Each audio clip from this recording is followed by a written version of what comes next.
emikoro yo kwemeka ba archbishop babiri hamwe na ba bishop babiri omunyikirize y'aba Worldwide Anglican Church bagitandikire no kutambura okwetorora town ya Rubaru muri Ntungamo.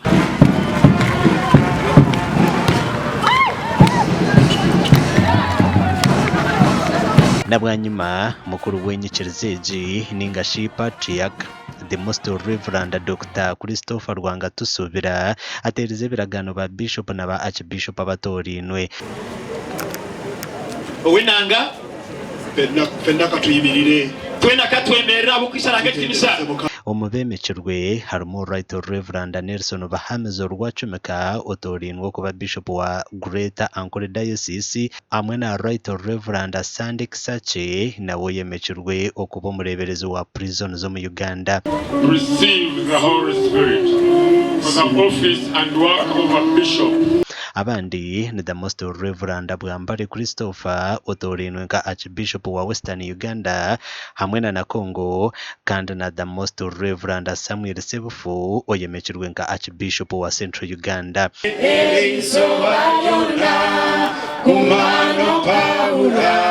Archbishop ningashishe bareberezi abaraze kuba baratemwe herisoba will be supervised by the primate archbishop.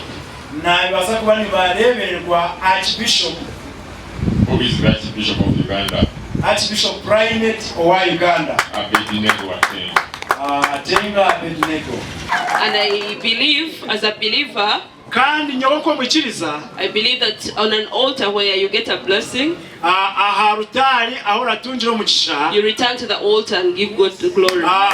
Ever since Uganda got independence in 1962, okuruga mu Uganda tungo kwetegeka rukumi rwendaga nibiri, Uganda has never experienced peace until when President Museveni came in 1986. Uganda kabeta katunga gaho businje mpaka obu Museveni yesha akashita mu mutebe ka president. Enyikirize egi obwa hati ya emyaka 13 okwihetandikwaho mu Uganda omwaka gw'2013 kandi katandika omwaka gwa 1921 obweru kutandikirwa mu ihanga rya South Africa. Ahabwa TV West and Elias Ritugusa.